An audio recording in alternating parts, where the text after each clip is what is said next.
Hola, ¿cómo está usted? Bienvenidos a En Corto.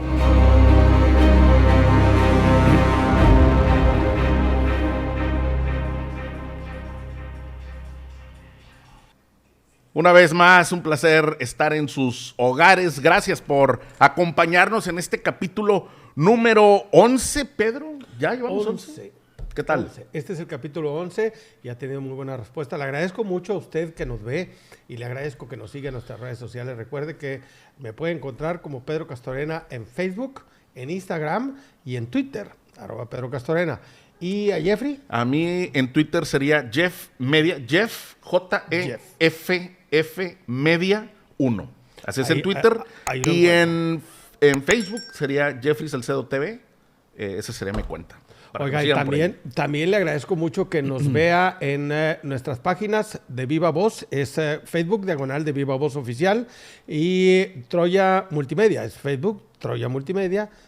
Facebook, diagonal, Troya Multimedia. Ahí nos puede ver. Oye, Jeffrey, ¿qué tal tu semana, güey? Bien, bien, tranquilo, bien. Mucho calor, ¿eh? Qué bárbaro, el calor ha Fíjate sido, que sí. Estamos hablando en todo lo que es la zona norte de Tamaulipas y lo que es la parte baja, el sur del estado de Texas. Se ha sentido un calor tremendo.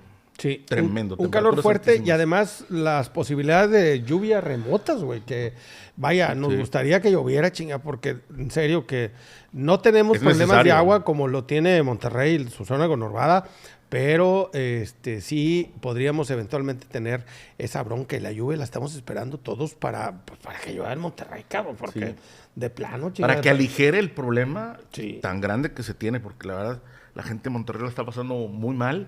Y bueno, que ojalá pronto empiecen a caer las lluvias. Estamos en temporada de huracanes. Sí. Y por aquí, por lo menos por la parte del Golfo de México, todavía nada. Fíjate, Jeffrey, hablando no es bueno que caigan los huracanes, pero la verdad es que ahorita ayudaría bastante. Problema, sí, una de las cosas que llamó la atención en las noticias esta semana es los avisos o los anuncios de Biden, güey, donde dice la posibilidad de una hambruna o de una escasez de alimentos es real. Ya en Estados Unidos hay un déficit de 3 millones de huevos diariamente, huevos que ya no están llegando al mercado. Ha habido una mortandad enorme en granjas debido a una serie de enfermedades a las que les ha pegado las gallinas, cabrón, y no hay huevos. Se quemó una de las distribuidoras y productoras de huevo más grandes de los Estados Unidos que proveía al mercado. Biden dice que nos faltan 3 millones de huevos todos los días en los Estados Unidos. Otra cosa que dice es que habrá una gran escasez en fórmula para bebé. Ya viene desde hace rato teniendo problemas con la fórmula para bebé. Ya no hay aceite de oliva, está batallando el abasto de aceite de oliva, de canola y otra serie de productos. Eso es, digamos, lo que en Estados Unidos está sucediendo, que eventualmente nos va a pegar a nosotros. En el Reino Unido ha estado avisándole a los ciudadanos y otras ciudades de la Unión Europea han estado repartiendo un panfleto, güey, en donde les advierten a los ciudadanos que se hagan de productos no perecederos y que ahorren en gas y que además ahorren en alimentos, o que sean prudentes con el uso de los alimentos. En Arabia Saudita ya hay un gran problema con la escasez de trigo que salía, por cierto, de la parte de Ucrania. China ha dicho que va a tener la peor cosecha de trigo de su historia debido a las fuertes lluvias a las que han estado enfrentándose. Y esto no hace más que prender las alarmas para pensar que existe la posibilidad de que primero en África, en el norte de África, centro de África, en la zona de Arabia Saudita, el centro de Europa tenga problemas para hacer sus suministros de manera normal. También hay un problema en la cadena de suministros, no nada más por el tema de la transportación, sino también por el tema de la producción. Muchas cosechas se han echado a perder en Ucrania y también mucho grano almacenado gracias a la guerra de Ucrania se ha echado a perder. Todo este grano que no está llegando al mercado eventualmente va a dar un problema y va a ser un problema mundial. Ahora, con el aviso de que Ucrania ha sido aceptado, al menos en su solicitud para formar parte de la Unión Europea, esto de alguna manera va a generar que la Unión Europea eventualmente entre en el conflicto. Tenemos un grave problema al que debemos de ponerle atención. Creo que ahorita en México, mi querido Jeffrey, vemos los estantes en los supermercados todavía llenos. Creo que tenemos la posibilidad hoy de no padecer ese problema, pero eventualmente lo vamos a padecer. ¿Tú cómo ves? México me parece que es un país autosustentable en algunas de las de lo que comentaste. Sin embargo, definitivamente hay situaciones que vienen afectando a todo el mundo. Por ejemplo, la guerra de Rusia. Rusia es uno de los más grandes exportadores de trigo. ¿De trigo? Y está afectando eso a todo el mundo. Sí, además es una tierra, ahí hay un cinturón, Jeffrey, que le llaman el cinturón de la Tierra Negra, que es una área muy rica para producir cereales.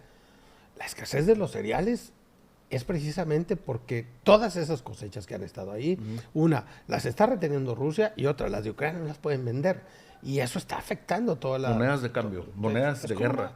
Son las monedas de guerra. Monedas de guerra. Monedas de guerra. Además, el gas, que ya está siendo un gran problema en la Unión Europea a partir de una corrección que están haciendo en uno de los ductos de la empresa más importante que provee gas desde Rusia a la Unión Europea, le ha tenido una reducción de más del 40% en estas últimas 2 semanas, y eso ya les está pegando. Ya entraron en una emergencia. Pues debemos de poner atención y estar preparados a lo que pudiera ser, ¿no? La verdad, es un tema en el que yo conozco poco, pero... Y que nunca hemos vivido antes, la verdad. No es como que, ¿te acuerdas cuando la escasez de...? No, sí, pues la verdad es que nunca ha habido una escasez fuerte como para que haya alarmas en todo el mundo. No me ha tocado a mí. Y no recuerdo que históricamente se mencione alguna, por lo menos de los 50 para acá. En el África, en la India en algún momento... Bueno, sí, hay partes del mundo en donde evidentemente ha habido escasez de todo, ¿verdad? Acuérdate que una de las broncas grandes de la primavera árabe, acuérdate que fue por un tema de abasto, cabrón. Es decir, aparentemente provocado, ¿no? Porque fue como... Sí, pero también había un abasto que no estaba llegando a las familias. Hoy ya podemos ver en las noticias que hay quejas porque ya no hay pan. En muchos países de esa zona ya no hay pan. Ya no hay trigo para hacer pan.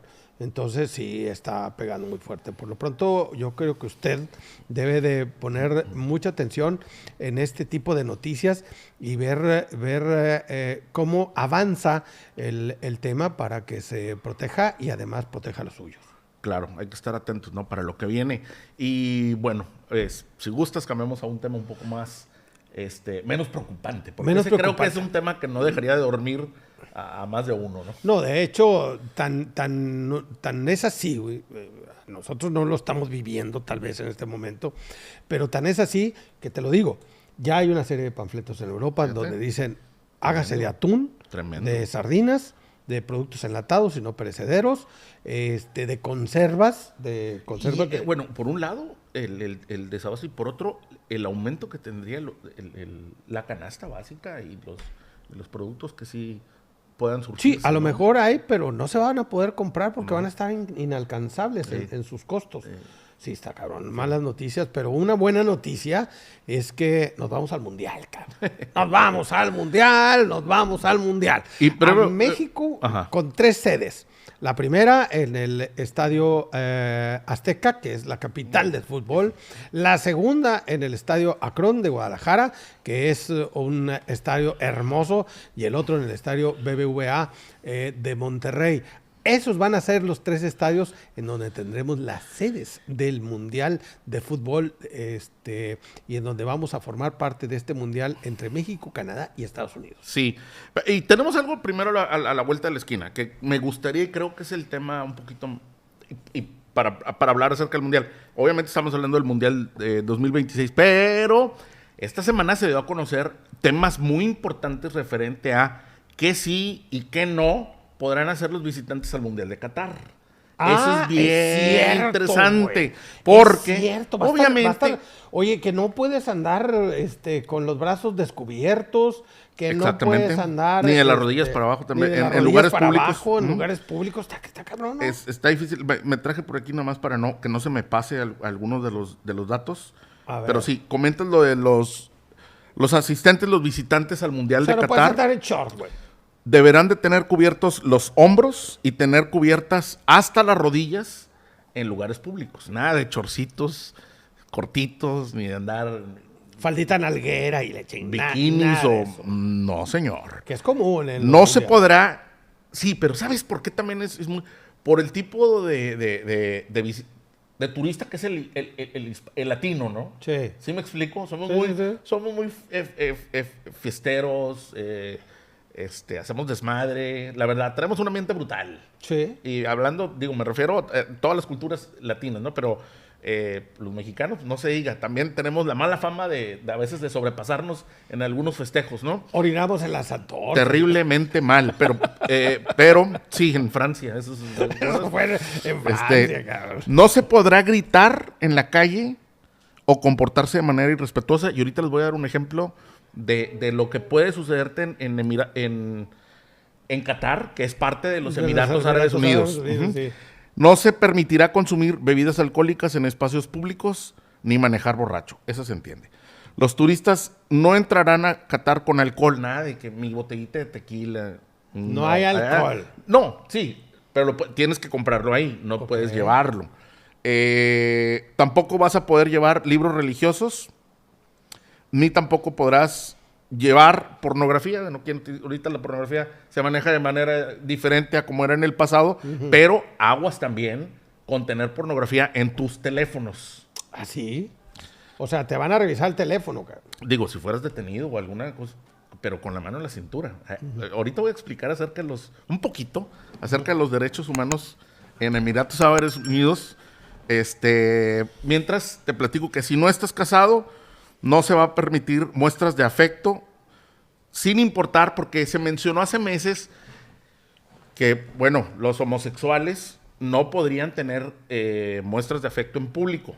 En Qatar. En Qatar. No se va a poder, pero tampoco, si una persona no está casada y muestra cariños o un beso o estar acurrucados ahí, pichoneando, si no es tu pareja legal, te vas a meter en una bronca sabrosa con las autoridades de Qatar. Las relaciones sexuales solamente van a ser permitidas entre matrimonios heterosexuales legalmente constituidos. Y ante una cámara. Prohibido tomar fotografías a mujeres, por ejemplo. Sabemos mucho que en todos los tipos de eventos deportivos, que van a ser decanes o sea, van a estar bien celebridades. Nada, aguas con tomar fotografías a mujeres en público. Es que, es otra cultura a la que estamos yendo. Y referente, por ejemplo, a lo de no gritar, no ser grosero en público. Sí. Mi hermana vive en Dubái. Mi hermana lleva más o menos 6 años viviendo en Dubái. Y me ha platicado un montonal de historias. De hecho, ahorita, mi mamá está allá, se fue sin boleto de regreso. Cumpleaños, por eso me acordé, porque cumpleaños mi mamá.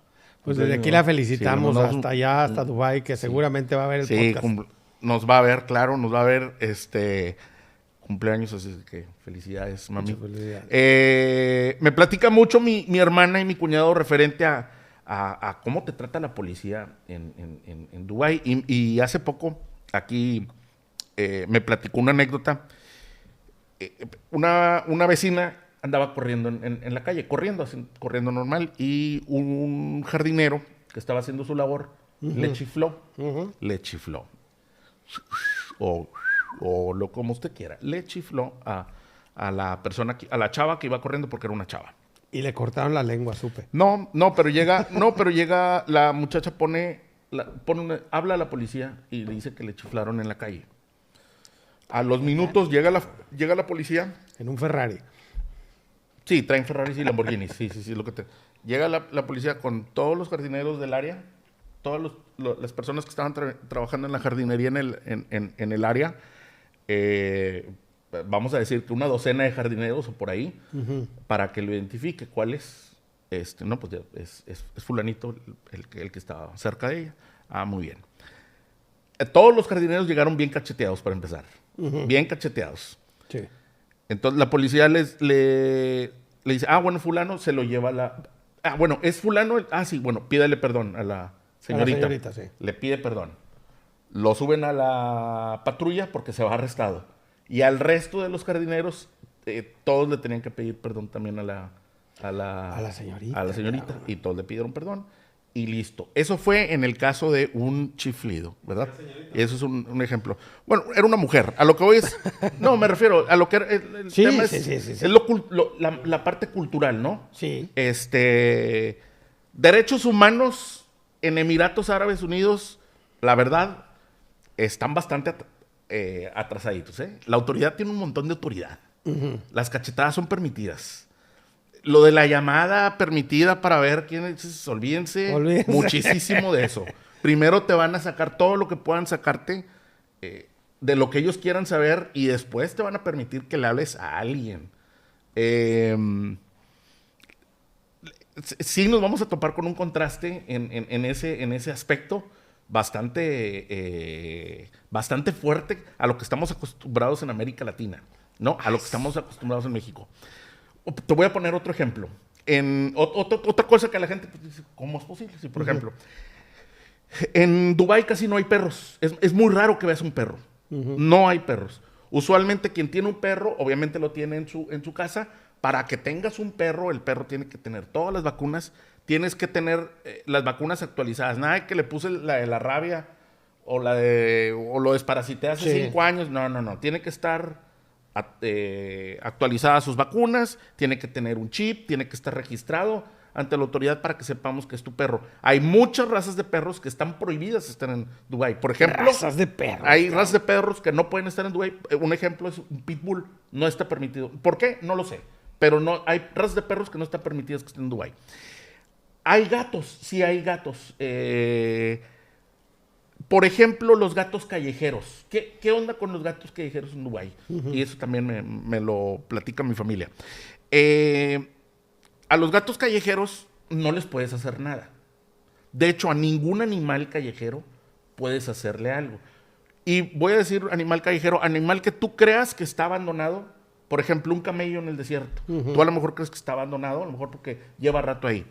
No lo puedes golpear. No te lo puedes llevar, claro que no.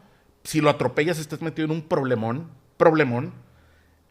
Igual con los gatos.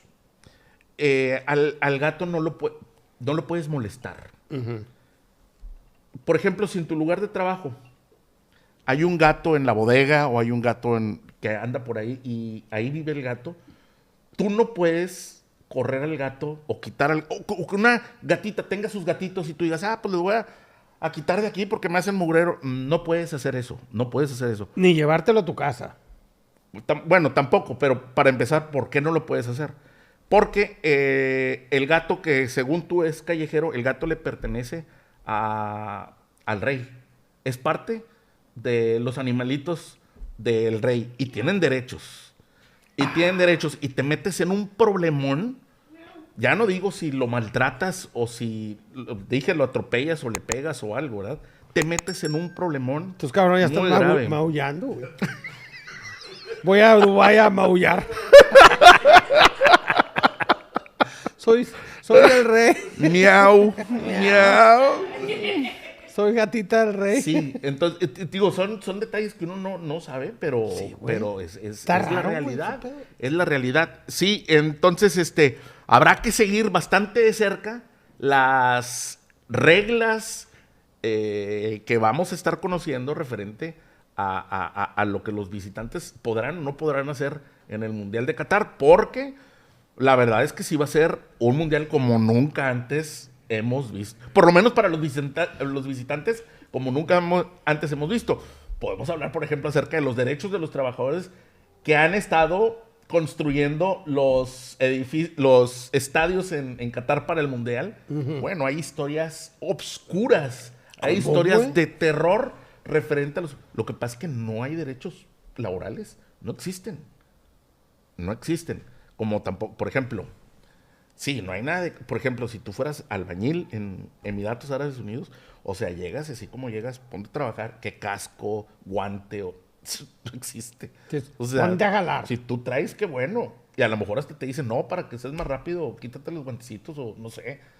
Pero no existen,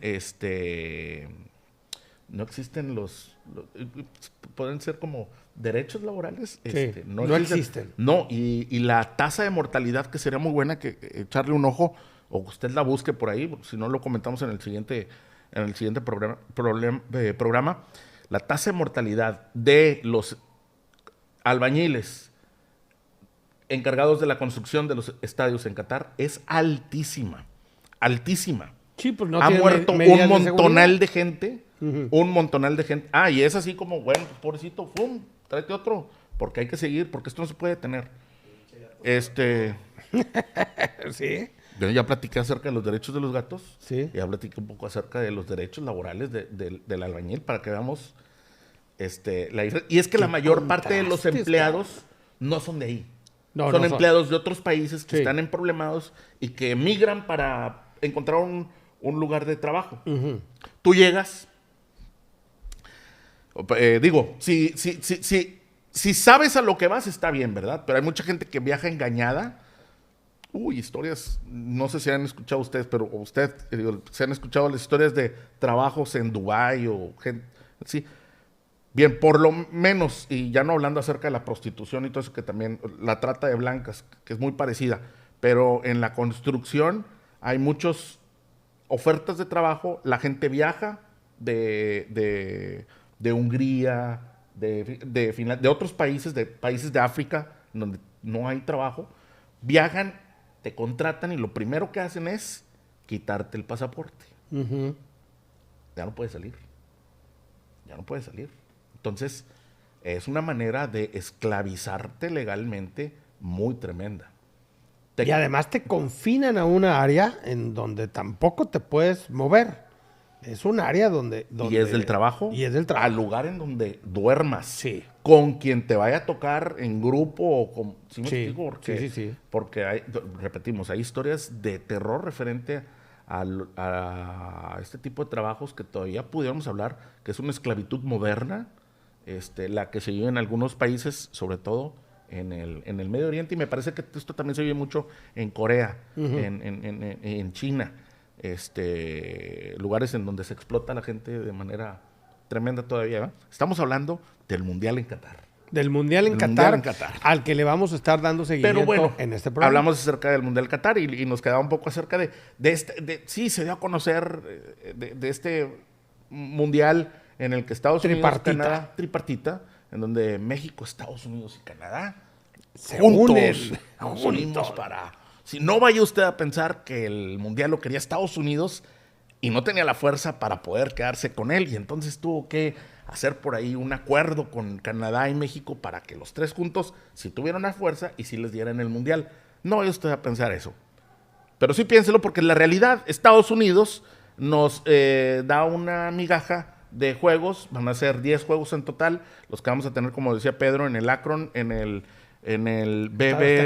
BBVA de Monterrey y en el Estadio Azteca en el mítico Estadio Azteca.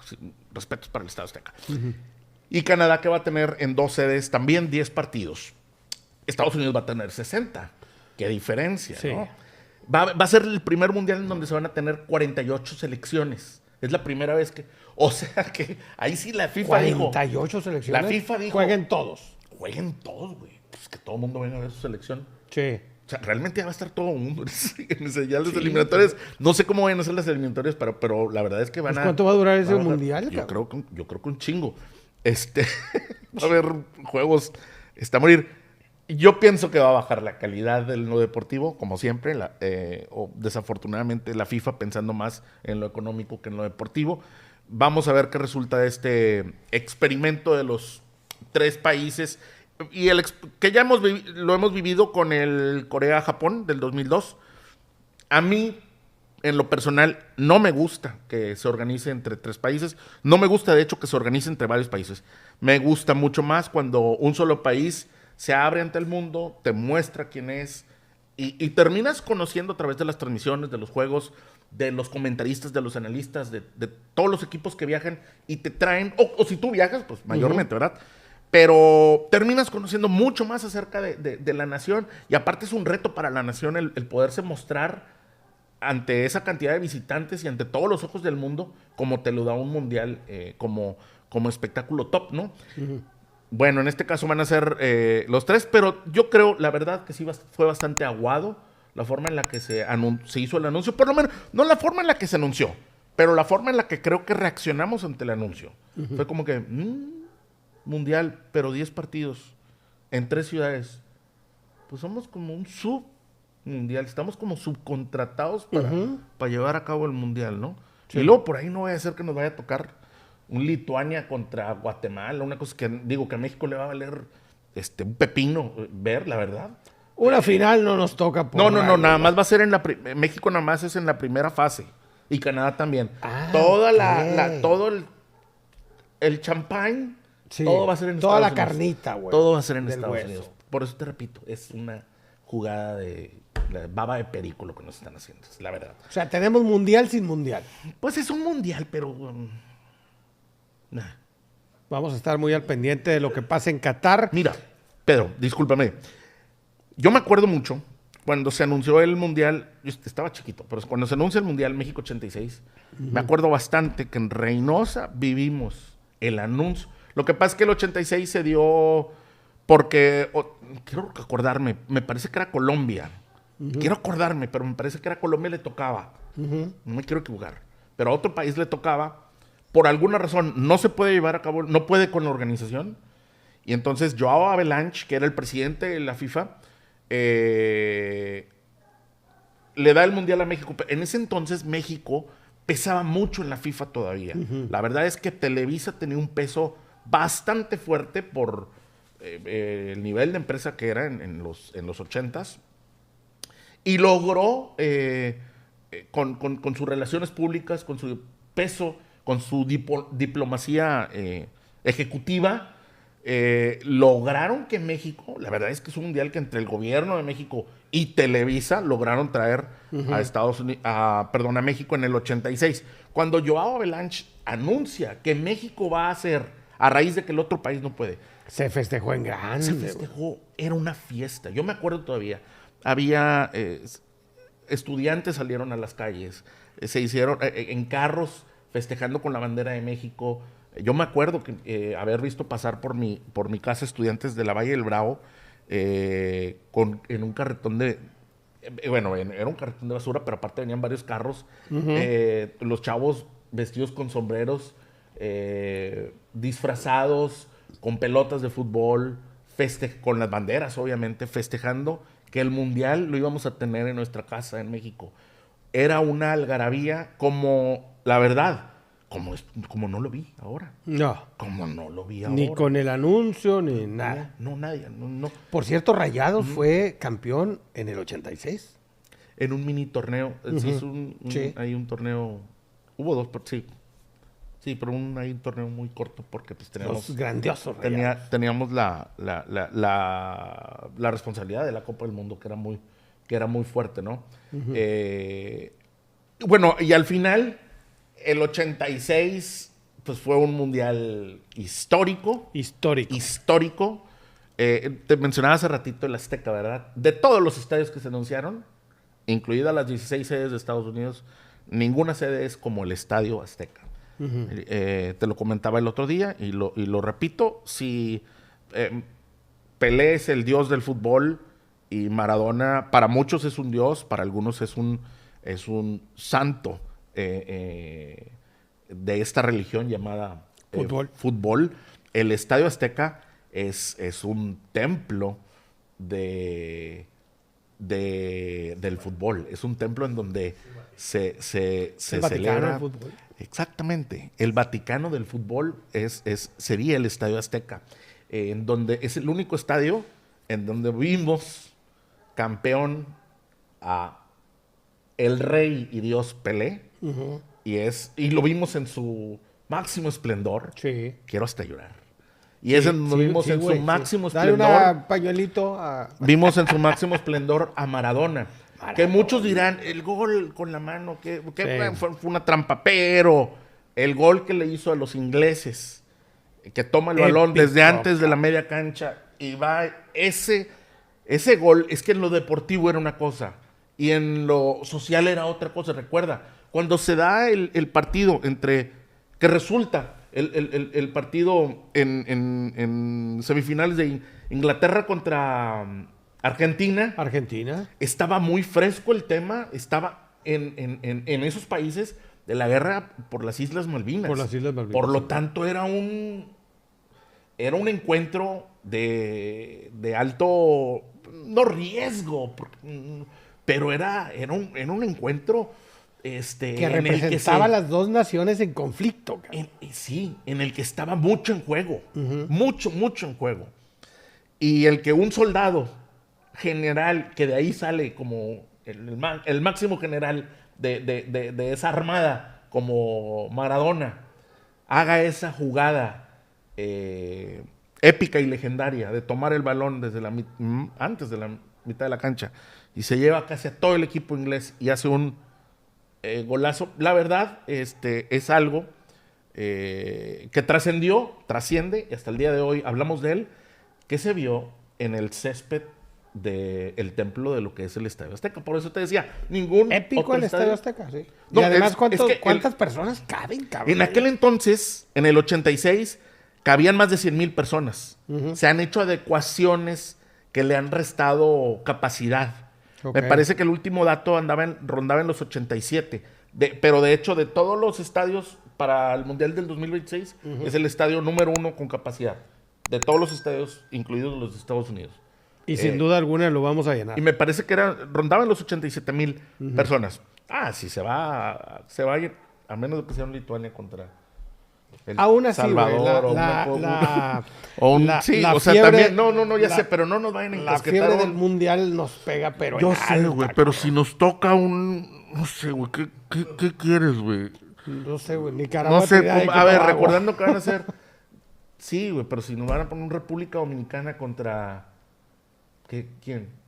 Islas Fiji, güey. Pues estaremos pendientes de lo que pase en ese mundial y estaremos pendientes también de todo lo que sucede en Qatar. Y en otro tema, oiga, usted recuerda hace algunos años hubo una toma del Capitolio en los Estados Unidos. Grupos de supremacistas blancos se manifestaron afuera del Capitolio y terminaron profanando las puertas de la Cámara en los Estados Unidos. Eso hoy está generando un juicio muy importante.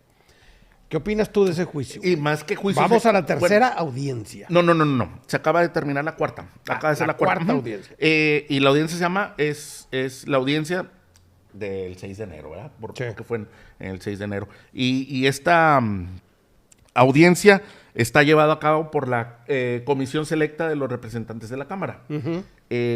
Hay republicanos, eso es lo importante. De hecho, está presidida por una republicana, como es Liz Cheney. Es muy importante porque es importante que, aunque hay más demócratas detrás de esta comisión, hay representantes republicanos, ¿no? Entonces, es una comisión bipartidista. Sí. Eso es importante, creo que para la opinión pública, pero es muy importante que sea por parte de los dos partidos, ¿no? O sea, no es un solo partido el que está empujando. No. Ahí están demócratas y republicanos eso es bien importante. Representados. En lo que fue la tercera audiencia que mencionabas, para hablar un poco acerca de la carnita, qué es lo que hemos visto. En lo que fue la tercera audiencia, bueno, y previo a esto, quiero que sepas que en la primera audiencia, que fue transmitida en horario prime time, y fue transmitido por una gran cantidad de medios masivos de Estados Unidos, tuvo una audiencia de más de 20 millones de personas. Que es un número altísimo. Altísimo. O sea, sí atrajo auditorio el tema, ¿no? Cada una de las audiencias que hemos tenido ha dejado materia para que dentro del ciclo de noticias se esté analizando puntualmente y se esté y la gente pueda tener acceso a los videos que se muestran, a las declaraciones que se hacen en la audiencia, a las testificaciones que hacen los testigos. Y esto yo creo que está ayudando a que la opinión pública pues esté enterada realmente de qué fue lo que hubo detrás de este ataque tan grave como lo fue el ataque al Capitolio en el 6 de enero. Ahora bien, en la tercera audiencia se habló mucho acerca de la presión que ejerció Donald Trump para que su vicepresidente, Mike Pence,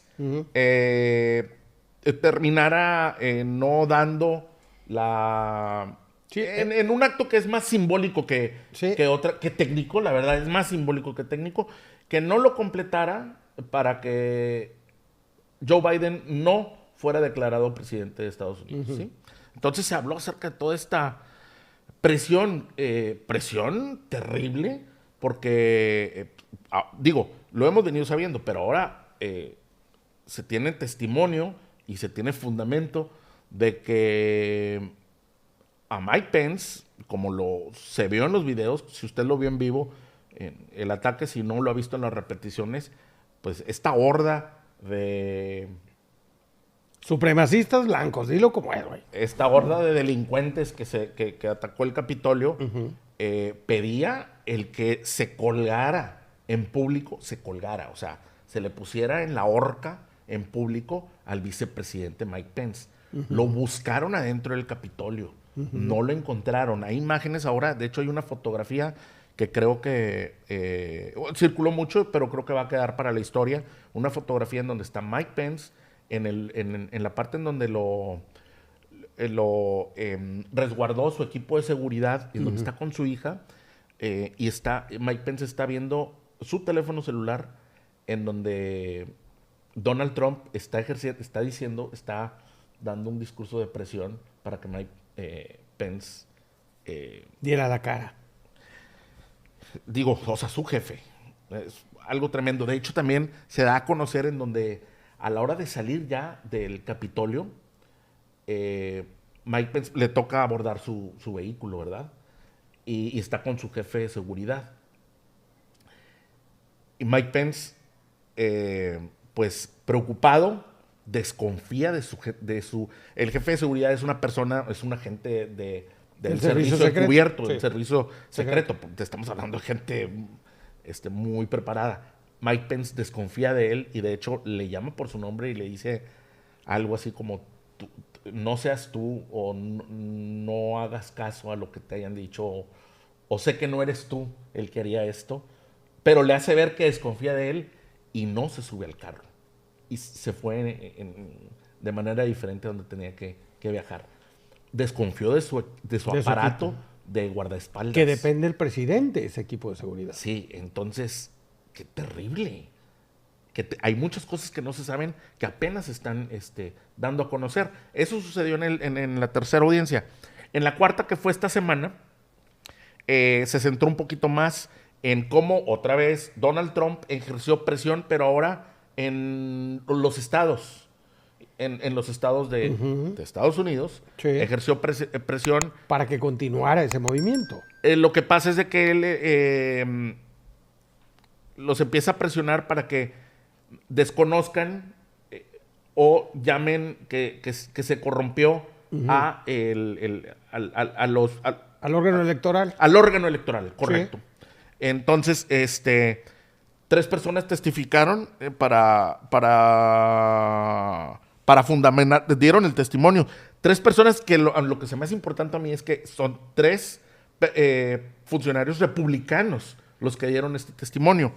Las 3 personas estuvieron en comunicación previo a previo y después de lo del ataque del 6 de enero con Donald Trump. Fueron personas que fueron, como lo dije, presionadas y estuvieron dentro de todo de esta comunicación para buscar que el plan de Donald Trump pudiera avanzar. El plan de desconocer el resultado del órgano electoral. Entonces, los que testificaron en esta semana fueron Brad Raffensperger, que era secretario del estado de Georgia, Gabe Sterling, que era su secretario adjunto, y Rusty Bowers, que era en ese entonces el presidente de la Cámara de Representantes de Arizona. ¿Qué es lo que viene? ¿Qué es lo que viene? Bueno, van a ser 13 audiencias, ¿verdad? Sí, 13 audiencias. Ajá. Estamos en la 4ª audiencia y este mismo año se va a desahogar todo el tema. Sí, la semana que entra, el jueves de la semana que entra va a ser la 5ª, ¿sí? Y después que es el 30. Después se espera que en julio sean otras 2 audiencias. Okay. Todavía no se van a conocer las fechas de julio y menos las que siguen. Porque hay que recordar, esta es una investigación que está, como le llaman, ongoing investigation. O sea, es una investigación que continúa, que en este momento continúa. Y que además los testimonios de cada una de las personas que estuvieron involucradas va a dar parte para el veredicto. Sí. Ahora, ¿qué es lo que vamos a ver este próximo? Por aquí había hecho un análisis referente a lo que veremos el jueves. El jueves, por si usted, os digo, porque muchos no sabemos cuándo se están llevando a cabo. Será el jueves 30 de junio. Para el jueves 30 de junio, lo que se tiene contemplado con los testimonios que se van a dar en esta 5ª audiencia, se va a tratar de ver los esfuerzos que hizo Donald Trump para presionar a oficiales del Departamento de Justicia para que declararan la elección como una elección corrupta. ¿Sí? Sí. O sea, lo mismo. Pero ahora con oficiales del Departamento de Justicia. Eso va a ser el próximo jueves. Va a ser muy interesante lo que va a pasar en julio. Porque las 2 audiencias de julio se van a centrar en los grupos... De presión. No, los grupos...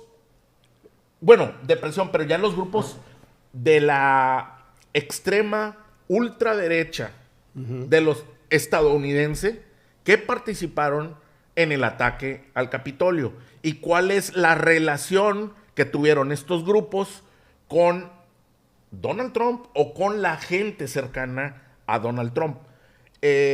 También qué hacía Donald Trump, qué hacía durante, o qué hizo durante el ataque que estaba, en el tiempo en el que estaba siendo atacado el Capitolio, qué era lo que hacía el presidente de Estados Unidos.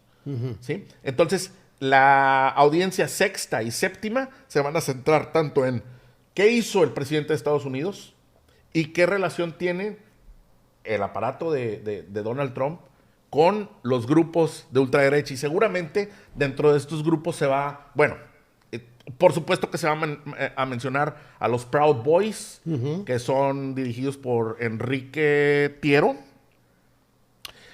Seguramente se va a hablar acerca de los Oath Keepers, se va a hablar acerca de los Three Percenters, se va a hablar acerca de los grupos nazistas tan peligrosos que hay en los Estados Unidos y que participaron en el ataque al Capitolio. Entonces, la audiencia va a ser muy interesante, la audiencia del 6 y del 7 de julio, porque muchas de estas personas ya han sido arrestadas. ¿Sí me explico?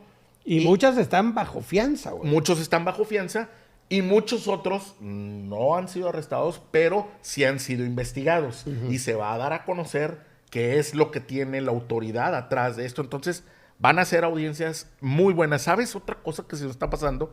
Que hay un cineasta, no traigo el nombre, que ya fue